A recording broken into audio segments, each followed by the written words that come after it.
ይሆናሉ። እኔ ለመግቢያና ጥቂት ለማለት ያህል ብቻ በፊታቸው ቆማለሁ ማለት ነው። ስለ ሁሉም ነገር ማን ይመስገን? የእግዚአብሔር ልጆች ማን ይመስገን? አዎ ክርስቲያኖች አንድ ነገር ልብ በሉ። ዛሬ በዚህ በቅዱስ አደባባይ በዚህ በቅዱስ ስፍራ በእግዚአብሔር ፊት ቆመን እግዚአብሔር ተመስገን ለማለት በዮሐንስ ፊት ቆመን ዮሐንስ ያደረገልንን ለመመስከር እንዲህ በአባትነት ፍቅሩ የጠራን የሰበሰበን ያገናኘን እግዚአብሔር ነውና ይህን ያደረገ እግዚአብሔር ክብርና ምስጋና ለስሙ ይሁን ብላችሁ አመስግኑ። እግዚአብሔር ሰው በገዛ ፈቃዱ ምንም ሊያደርግ አይችልም። ሁሉ ቢሆን በእግዚአብሔር ነው። ተምረን ብንመረቅ በእግዚአብሔር ነው። ነግደን ብናተርፍ በእግዚአብሔር ነው። ሮጠን ብንቀድም በእግዚአብሔር ነው። ተኝተን ብንነሳ በእግዚአብሔር ነው። ወልደን ብንስም በእግዚአብሔር ነው። እውነት ሐሰት እግዚአብሔር ልጆች እውነት ሐሰት እውነት የምትሉ ክብሩ ለእግዚአብሔር ስጡ።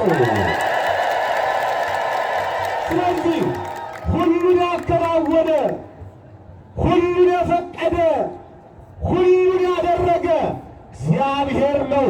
ባጭሩ እግዚአብሔር እስትንፋሳችን ነው ብላችሁ አመስግኑት። እግዚአብሔር ልጆች እግዚአብሔር እስትንፋሴ ነው በሉት።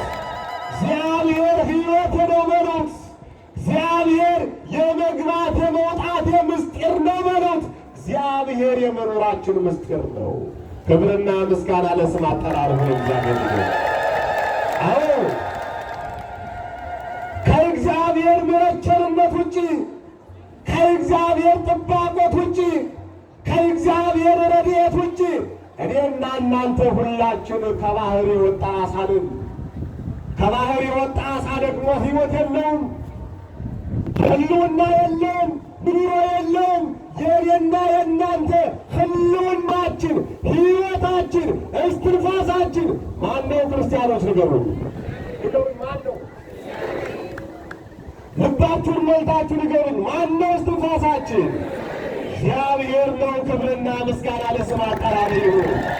አዎ ስለዚህ ሕይወታችን፣ በረከታችን፣ እስትንፋሳችን እግዚአብሔር ዛሬ እኔና እናንተ ልጆቹን ሊባርከን ጠራን።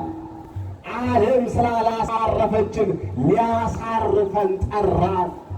የምናየው የምንሰማው ነገር ደስ ስላላሰኘን ደስ ሊያሰኘን በበረከቱ ሊባርከን ጠራን። መድኃኔ ዓለም ክብርና ምስጋና ለስሙ አጠራሩ ይሁን።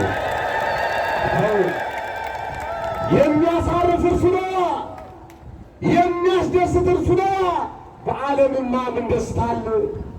በዓለምማ ምን ረፍት አለ? ሁሉ ተቅበዝባዥ ሆኗል። ባለሀብቱም ተቅበዝባዥ ሆኗል። ባለስልጣኑም ተቅበዝባዥ ሆኗል። ያለውም የሌለውም እረፍት የለውም። የሚያሳርፍ አባት መድኃኔ ዓለም ብቻ ነው። ክብርና ምስጋና ለስሙ አጠራሩ የሚያሳርፍ እውነተኛ እረፍት፣ እውነተኛ ሰላም፣ እውነተኛ መረጋጋት፣ እውነተኛ ጤና ያለው በመድኃኔ ዓለም ክንድ ላይ ነው እግዚአብሔር ልጆች። ስለዚህ ዛሬ መድኃኔ ዓለም ልጆቼ እረፉ ሊለን፣ ልጆቼ በሰላም ኑሩ ሊለን በዚህ በፈውስ ማዕከል በፈውስ አምባ በዚህ በመዳን ማዕከል ልጆቹ አድርጎ ስለሰበሰበን ምን እንለዋለን? ምን እንከፍለዋለን? ምን እንሰጠዋለን? በምንስ እንገልጸዋለን? የተደረገላችሁ አመስግኑ። ውለታ ያለባችሁ አመስግኑ። ፍቅሩ የገባችሁ አመስግኑ። ከእግዚአብሔር ልጁ ማን ይመስገን? ማን ይመስገን?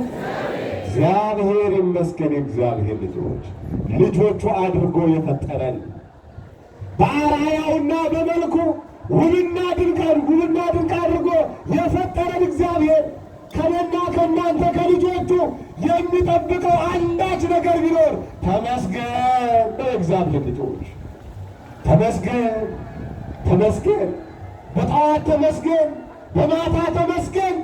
ይሄን ነው ከእኔና ከእናንተ የሚጠብቀው። ይሄን ያደረገ እግዚአብሔር ምስጋና ይድረሰው። የእግዚአብሔር ልጆች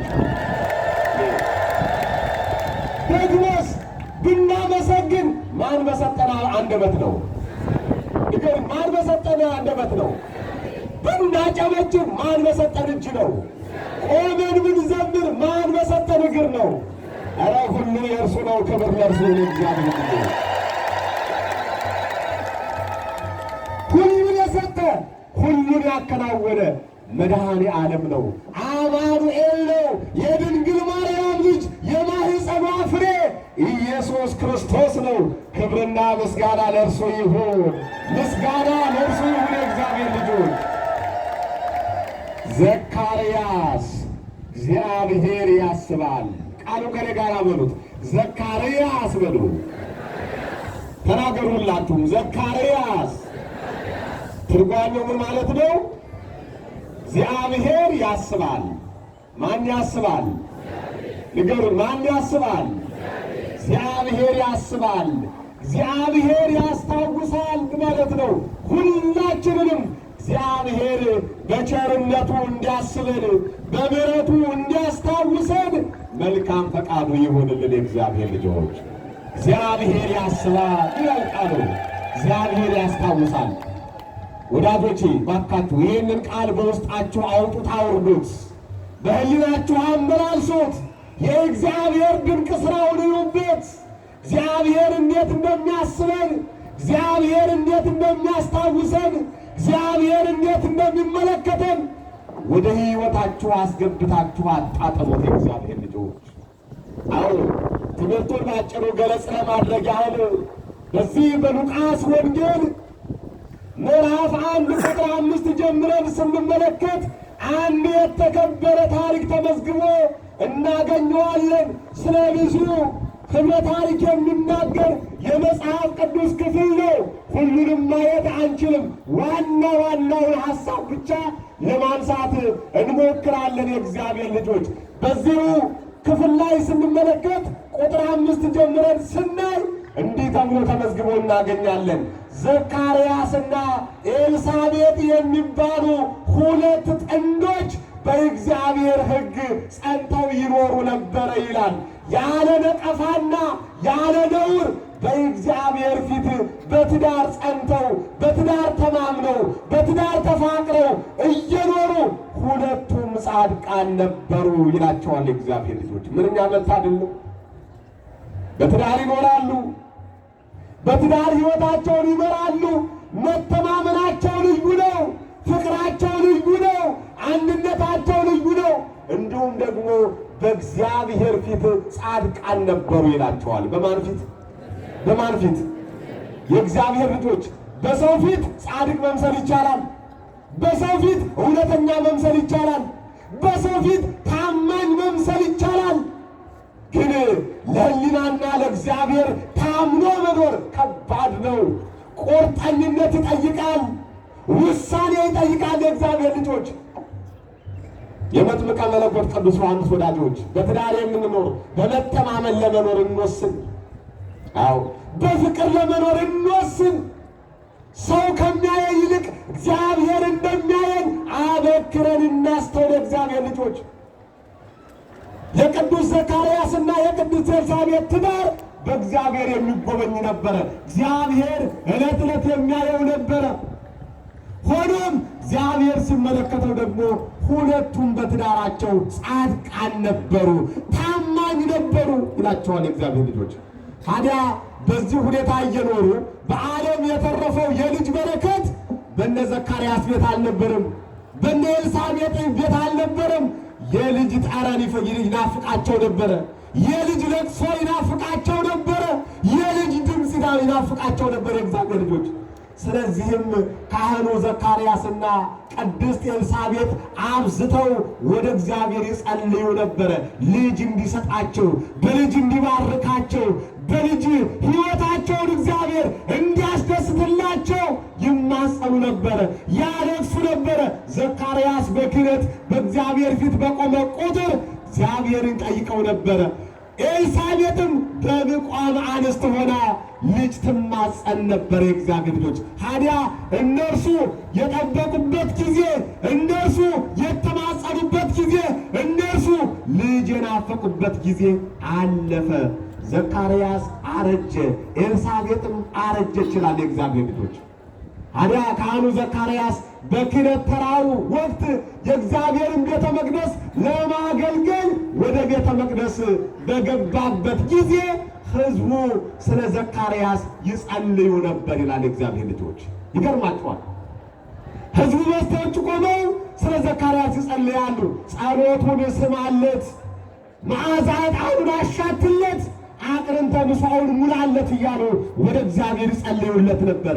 ወደ እግዚአብሔር ያነቡለት ነበረ።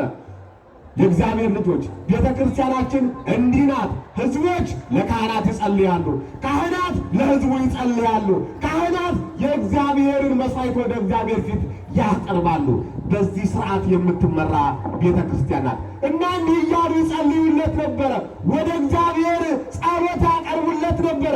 በዚህ ሁኔታ እያለ ወአስተርአዮ መልአከ እግዚአብሔር በየማነ ምሥዋዕ ዘዕጣን፣ በዕጣኑ መሠዊያ በስተቀኝ የእግዚአብሔር መልአክ ቅዱስ ገብርኤል ወደ ዘካርያስ እየበረረ መጣ ይላል። ክብርና ምስጋና ለስም አጠራሩ ይሁን።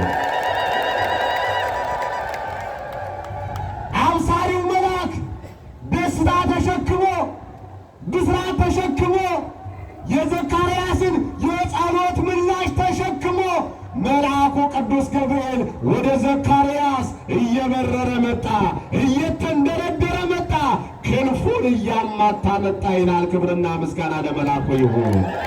ክንፉን እያማታ መጣ።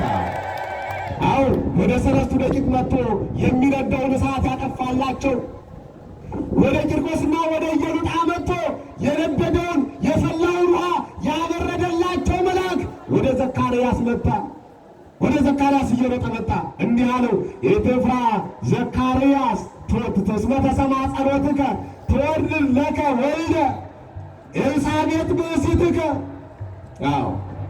ዘካርያስ ሆይ አትፍራ፣ ጸሎት ተሰምቶልሃል አለ እግዚአብሔር ልጆች። ጸሎት ተሰምቶልሃል።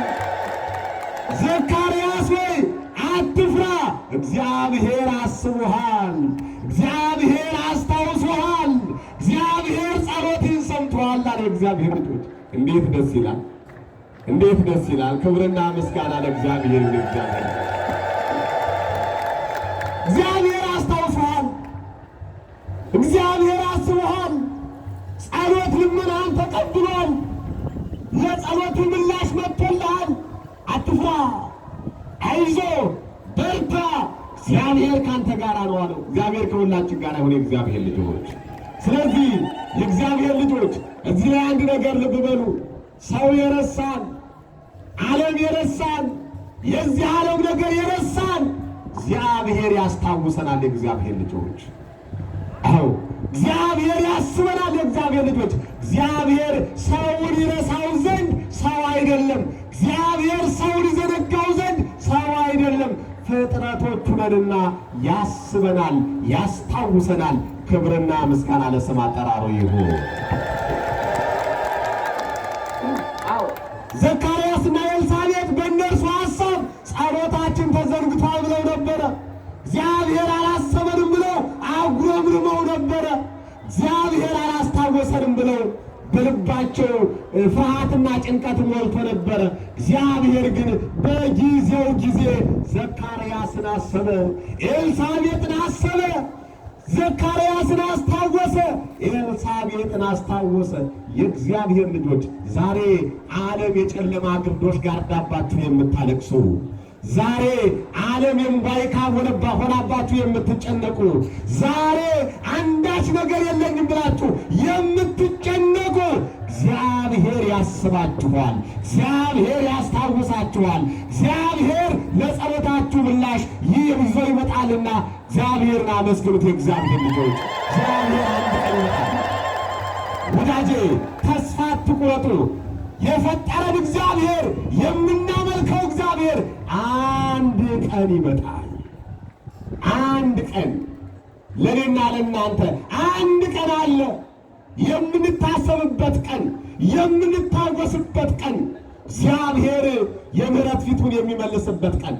በደዌ ዳኛ በአልጋ ቁራኛ ተይዛችሁ የምትማቅቁ የምታለቅሱ ወገኖቻችን እግዚአብሔር እናንተን የሚያስብበት አንድ ቀን አለ። አዎ በልዩ ልዩ ፈተናና መከራ ውስጥ ሆናችሁ የምትጨነቁ የእግዚአብሔር ልጆች እግዚአብሔር እናንተን የሚያስታውስበት እኛን የሚያስታውስበት አንድ ቀን አለ።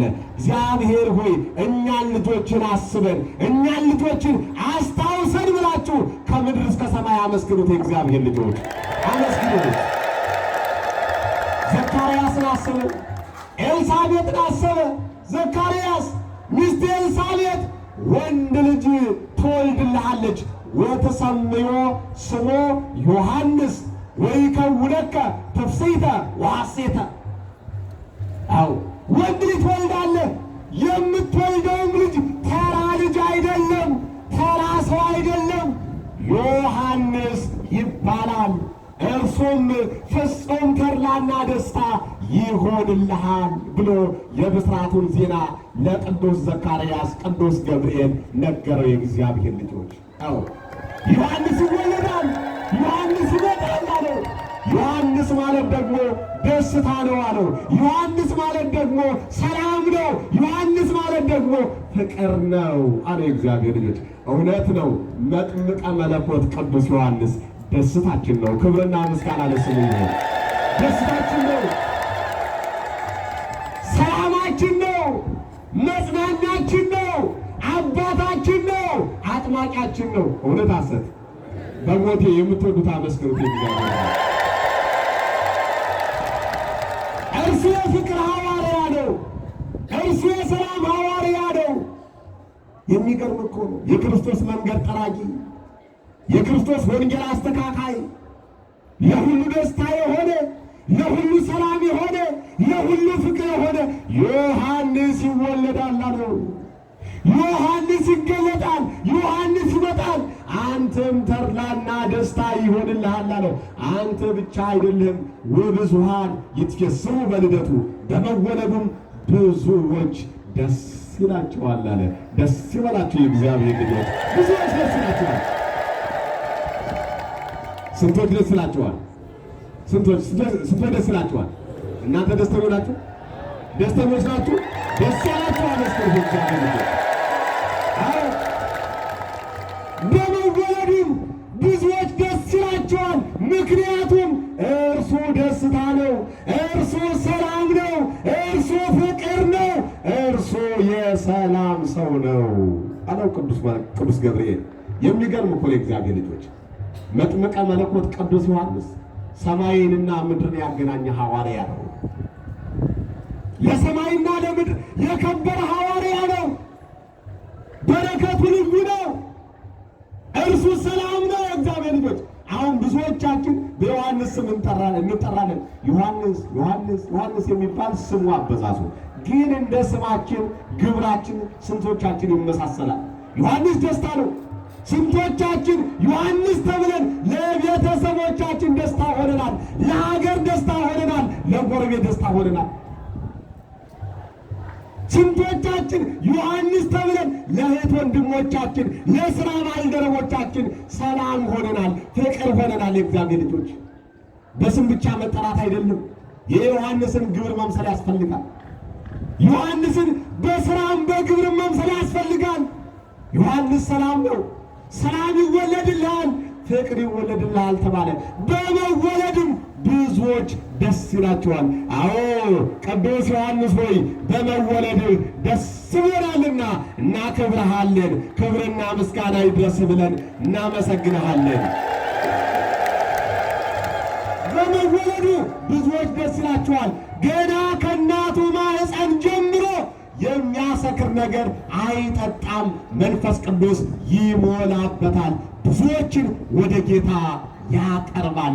በኤልያስ መንፈስና ኃይል ይሄዳል ብሎ መልአኩ ቅዱስ ገብርኤል ስለ ልጁ ስለ ዮሐንስ ለካህኑ ለዘካርያስ ነገረው። የእግዚአብሔር ልጆች፣ አዎ ኤልያስ የሚባል የተከበረ ሰው ነበረ በብሉይ ኪዳን።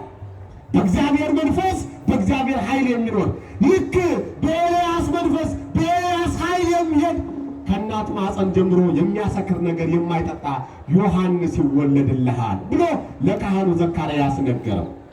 ባጭሩ ካህኑ ዘካርያስ የእምነት ድካም አሳየ። እኔ ሽማግሌ ነኝ፣ ሚስቴም የመውለጃዋ ወራት አልፏል፣ እንዴት ይሆናል አለ። አያችሁ፣ ካህኑ ዘካርያስ ብዙዎችን የሚያጽናና ብዙዎችን የሚያረጋጋ ካህን ነው። መካሪ አስተማሪ ነው። ግን በእርሱ ላይ ሲመጣ ከዘመኑ ብዛት ከዘመኑ ርዝማኔ የተነሳ ተስፋ ቆርጦ ነበርና በእምነት ዝሎ ነበርና እንዴት ይሆናል? እንዴት ይደረጋል? እንዴት ሊሆን ይችላል? የዚህን ጊዜ ብዙ መከራከር አልፈለገም መልአኩ።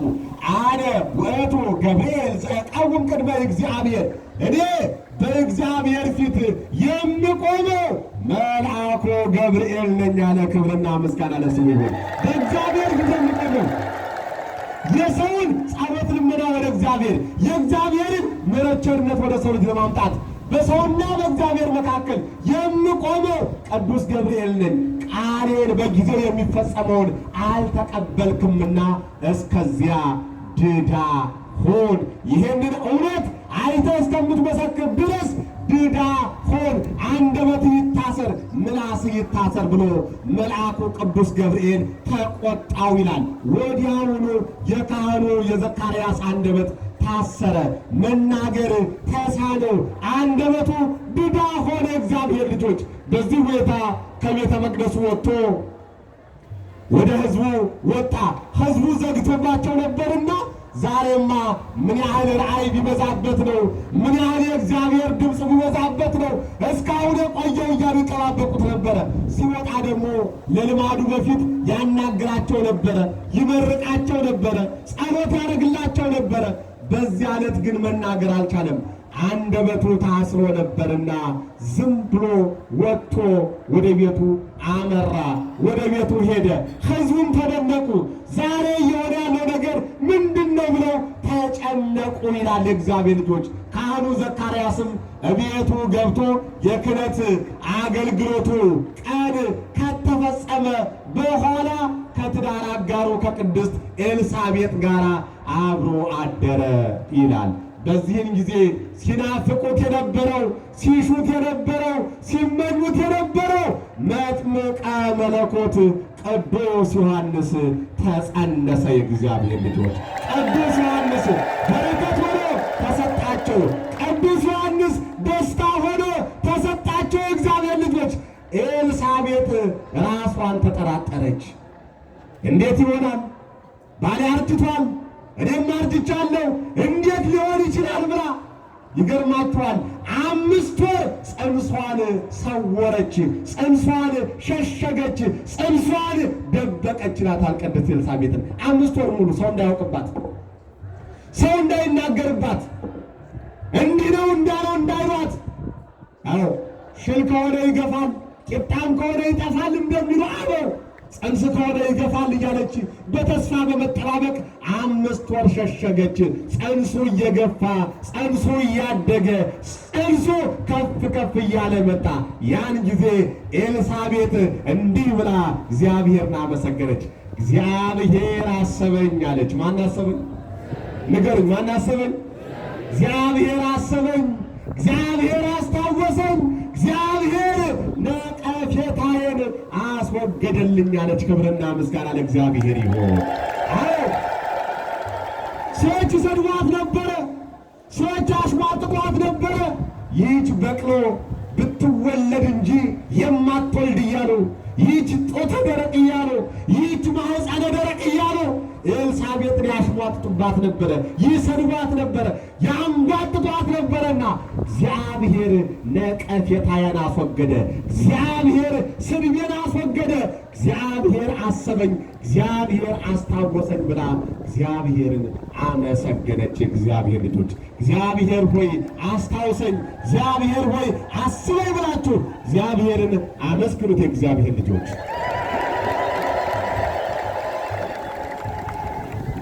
በእንዲህ ሁኔታ የኤልሳቤጥ የመውለጃዋ ወራት ደረሰ። የመውለጃዋ ቀን ደረሰ። የመውለጃዋ ጊዜ ደረሰ ይለናል መጽሐፍ ቅዱሳችን። በዚህም ጊዜ ቤተሰቦቿ አዋላጆች ተሰበሰቡ። ኤልሳቤጥ ምጧ መጣ። በዛሬው ዕለት ታላቁን ሐዋርያ መጥምቀ መለኮት ቅዱስ ዮሐንስን ወለዱልን። ክብርና ምስጋና ለስሙ ይሁን። በዛሬው ዕለት ለወለቃ ኢሳይያስ በትንቢት ቤት ተናገረለት። የአዋጅ ነጋሪ ቃል ብሎ የተናገረለት የጌታ መንገድ ጠራጊ ብሎ የመሰከረለት ታላቁ ሐዋርያ ታላቁ ሰማዕት መጥምቀ መለኮት ቅዱስ ዮሐንስ ለእኔና ለእናንተ በረከት ሆኖ ለእናትና ለአባቱ ደስታ ሆኖ ወደዚህ ዓለም መጣልን። እንኳን ደስ አላችሁ፣ እንኳን ደስ አለን እግዚአብሔር ልጆች። ባለ 5 ማዕረጉ መጥምቀ መለኮት ቅዱስ ዮሐንስ ባህታዊው ጠፍር የሚታጠቀው የአንበጣ ማር የሚመገበው ሰማዕቱ ቅዱስ ዮሐንስ ዛሬ ለእኔና ለእናንተ ለኢትዮጵያ ለዓለም ለኢትዮጵያ ኦርቶዶክስ ተዋሕዶ ቤተ ክርስቲያን በሙሉ በረከት ሆኖ ሰላም ሆኖ ፍቅር ሆኖ አማላጅ ሆኖ ተሰጠን። ደስም አለን። እንኳን ደስ አላችሁ እንላችኋለን። እግዚአብሔር አምላካችን መድኃኒታችን ኢየሱስ ክርስቶስ ከሴቶች ከተወለዱ መጥምቀ መለኮት ቅዱስ ዮሐንስን የሚበልጠው የለም ብሎ የመሰከረለት የመሰከረለት ዝናውን የተናገረለት ስሙን ያከበረለት መጥምቀ መለኮት ቅዱስ ዮሐንስ ዛሬ ተወለደልን፣ ዛሬ ተገለጠልን፣ ዛሬ ተገኘልን። የእግዚአብሔር ልጆች በዚህ ሁኔታ ጎረቤቶቿ ተሰበሰቡ፣ ዘመዶቿ ተሰበሰቡ። እግዚአብሔር ያደረገላትንም በጎ ነገር እያነሱ እያወጡ እያወረዱ ደስ አላቸው ይላል። ታዲያ በዚህ ጊዜ ወደ ኤልሳቤጥ በ8ኛው ቀን ጠጋ ብለው ልጅሽን ማን ብለን ስሙን እንድንሰይመው ትፈልጊያለሽ ብሎ ጠየቋት። ይገርማችኋል፣ ዘካርያስና ኤልሳቤጥ እንደተነጋገሩ ወንጌል አይነግረንም። ግን ኤልሳቤጥ ለዘካርያስ የተገለጠው በመንፈስ ቅዱስ ተገልጦላት ስሙ ዮሐንስ ነው አለች። ስሙ ዮሐንስ ይባል፣ ስሙ ዮሐንስ ሊባል ይገባዋል አለች። ከዘመዶችሽ በዚህ ስም የተጠራ የለምን? እኛ እንኳን በአባቱ ስም ዘካርያስ ልንለው ፈልገን ነበረ። ስለዚህ የአንቺ ምርጫ ይሄ ነው አሏት። አዎ እኔ ዮሐንስ እንዲባል እፈልጋለሁ አለች አሮጊቷ ኤልሳቤጥ። እንዴት ደስ ይላል እግዚአብሔር ልጆች። ከዚያ አይ ቆይ እስኪ አንቺ ምንም ብትይ አባቱ ማን እንደሚባል እንደሚፈልግ ይጠየቅ ተባለና ዘካርያስ ሲጸነስ የመልአኩን ቃል ባለመስማቱ አንደበቱ ተዘግቶ ስለነበረ ልሳኑ ታስሮ ስለነበረ ልጅ ማን እንዲባል ትፈልጋለህ? ስሙን ንገረን ብለው ወረቀትና መጻፊያ ሰጡት ይላል የእግዚአብሔር ልጆች። ዮሐ ሲል የታሰረው አንደበቱ ተፈታ፣ የተዘጋው ልሳኑ ተከፈተ። እግዚአብሔር ልጆች ዮሐንስ ብሎ ተናገረ። ክብርና ምስጋና ለስም አጠራሩ ይሁን። እስቲ በሉት ዮሐንስ በሉ እስኪ ተናገሩት። ስሙ ደስታ ነው ተናገሩት። ስሙ ሰላም ነው ተናገሩት። ዮሐንስ ይገርማችኋል። ዮሐንስ ብሎ ሲናገር የታሰረው አንደበት ተፈታ፣ የተዘጋው አንደበት ተከፈተ። ምንኛ ድንቅ ሕፃን ነው! አዋላጆቿ ጎረቤቶቿ ተደነቁ። ምን አይነት ሕፃን ነው! ገና ሲወለድ የአባቱን አንደበት የከፈተ፣ ይሄማ ሲያድግ ምን ሊያደርገን ነው ብለው ተጨነቁ። አባቱ ዘካርያስ ብድግ ብሎ ትንቢት ተናገረ። ምሕረቱን በእኛ ላይ ያደረገ ምሕረቱና ቸርነቱን ያላራቀ የአብርሃም አምላክ የይስሐቅ አምላክ የያዕቆብ አምላክ እኔና ባለቤቴ ኤልሳቤጥን ያሰበ ያስታወሰ ይመስገን እግዚአብሔር አለ። ክብርና ምስጋና ለስሙ አጠራሩ እግዚአብሔር ይመስገን አለ። እግዚአብሔር ለሕፃኑም ትንቢት ተናገረለት። ወአንተኒ ሕፃን ነቢየ ልዑል ትሰመይ አርኩ ለመርአዊ አንተ የክርስቶስ የመድኃኔ ዓለም የአማኑኤል ሙሽራ ዮሐንስ ሆይ የልዑል ነቢይ የልዑል መንገድ ጠራጊ የልዑል አገልጋይ የልዑል ካህን ትባላለህ ብሎ ልጁ ዮሐንስን ከፍ አድርጎ ትንቢት ተናገረለት፣ አመሰገነው ይላል። ምስጋና ለእግዚአብሔር ይሁን። የእግዚአብሔር ልጆች ስለዚህ ክርስቲያኖች እግዚአብሔር ያስባል፣ እግዚአብሔር ያስታውሳል። በሕይወታችሁ ይህን ልብ በሉ፣ አስታውሱ።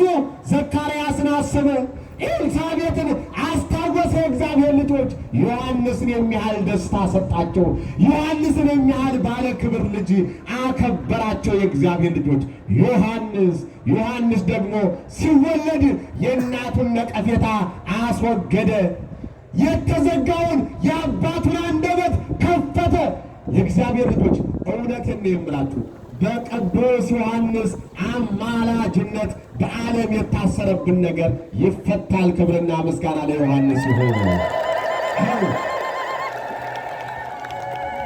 በዓለም የተዘጋብን ነገር በቅዱስ ዮሐንስ ምልጃ፣ በቅዱስ ዮሐንስ ጸሎት፣ በቅዱስ ዮሐንስ በረከት ይከፈታል። የእግዚአብሔር ልጆች ክብርና ምስጋና ለሰማዕቱ ይሁን ብላችሁ እግዚአብሔርን አመስግኑ።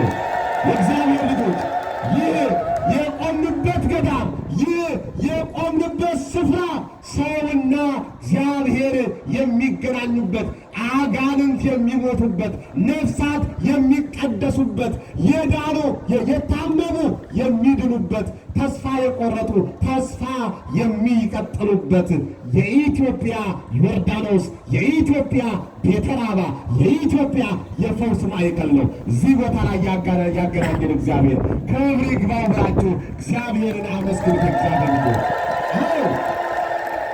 ከልባችን ነው የምንነግራችሁ። እዚህ ቦታ መጥቶ እንባው ያልታበሰለት የለም፣ ተስፋው ያልተቀጠለለት የለም፣ ጤናው ያልተመለሰለት የለም። እዚህ ቦታ መጥቶ ያልተባረከ የለም፣ እስራቱ ያልተፈታለት፣ እንቆቅልሹ ያልተፈታለት የለም። ይህ ቦታ የመዳን ቦታ ነው። ይህ ገዳም የመዳን ማዕከል ነው። ሸንኮራ ቅዱስ ዮሐንስ በረከቱ ልዩ ነው። ሸንኮራ ቅዱስ ዮሐንስ ምልጃው ልዩ ነው። ሸንኮራ ቅዱስ ዮሐንስ ፈጥኖ ደራሽነቱ ልዩ ነው። ሸንኮራ ቅዱስ ዮሐንስ ስሙ ጣፋጭ ነው። ስሙ ጣፋጭ ነው። በረከቱ ጣፋጭ ነው። የቅዱስ ዮሐንስ ወዳጆች፣ የእግዚአብሔር ልጆች፣ የእመቤታችን የድንግል ማርያም ቤተሰቦች በልዩ ልዩ ሁኔታ የተጨነቃችሁ፣ በልዩ ልዩ ሁኔታ ያዘናችሁ፣ ዓለም ያሳዘነቻችሁ፣ ሰዎች ያስጨንቋችሁ፣ ሕይወት ፈተና የሆነችባችሁ ዛሬ የልባችሁን እንቆቅልሽ የልባችሁን መሻት ለታላቁ ሰማዕት ለመጥምቀ መለኮት ለቅዱስ ዮሐንስ ንገሩት። የእግዚአብሔር ልጆች ዛሬ በአጥማቂዎቹ እጆች ሳልጠመቅ ሳልባረክ ሳትነካኝ ሳልፈወስ ወደ ቤቴ አልገባም ከእግር ስር አልነሳም ብላችሁ ቅዱስ ዮሐንስን የሙጥኝ በሉት። የሙጥኝ ብላችሁ አልቅሱበት። የእግዚአብሔር ልጆች እሱ እንባችሁን ያብሳል። እርሱ ወደ እግዚአብሔር ጸሎታችሁን ያሳስባል። እርሱ ወደ እግዚአብሔር ልመናችሁን ያስታውሳል። የእግዚአብሔር ልጆች ስለዚህ ዛሬ የመጣነው ለበረከት ነው። ዛሬ የመጣነው ለመታሰብ ነው። ዛሬ የመጣነው በእግዚአብሔር ፊት ቆመን እግዚአብሔር እንዲያየን ነው። መጥምቀ መለኮት ቅዱስ ዮሐንስ እንዲጎበኘን ነው፣ እንዲባርከን ነውና በዚህ ሁኔታ ሁላችንም ወደ እግዚአብሔር እንባችንን ስለ ሀገራችን፣ ስለ ሕዝባችን፣ ስለ ቤተ ክርስቲያናችን ረጭተን አልቅሰን እንደ ዛሬው ከርሞ በሰላም በጤና ለመገናኘት እንዲያበቃን ወደ እግዚአብሔር መማፀን ያስፈልጋል። የእግዚአብሔር ልጆች በመጥምቀ መለኮት ቅዱስ ዮሐንስ እምነት ተጠቀሙ፣ በጸበሉ ተጠቀሙ። ዓለም አልፈውስ ያለውን ዮሐንስ ይፈውሰዋል። የእግዚአብሔር ልጆች ዓለም አላድን ያለውን ዮሐንስ ያድነዋል። የእግዚአብሔር ልጆች ካንሰሩን ዮሐንስ ይፈውሰዋል። አዎ ጨጓራውን ዮሐንስ ይፈውሰዋል። የሥጋ ደዌውን ቆስሉን ዮሐንስ ይፈውሰዋል። ምክንያቱም እርሱ አጥማቂ ካህን ፈዋሽ ሐዋርያ ነውና።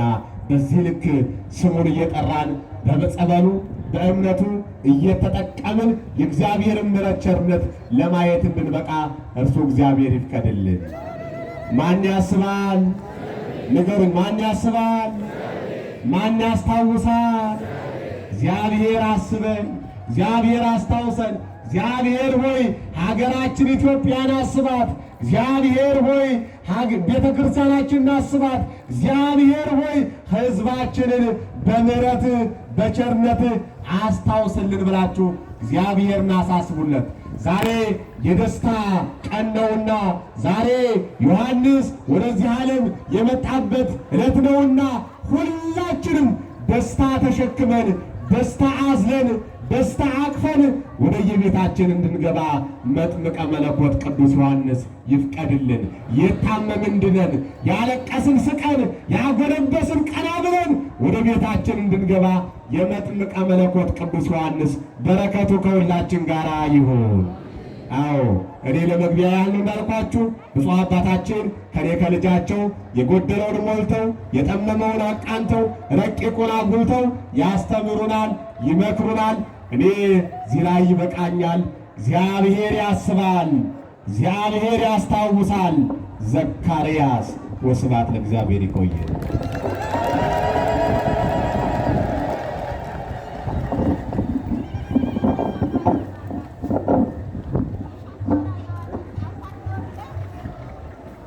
ለክቡር መጋቤ ሐዲስ መምህር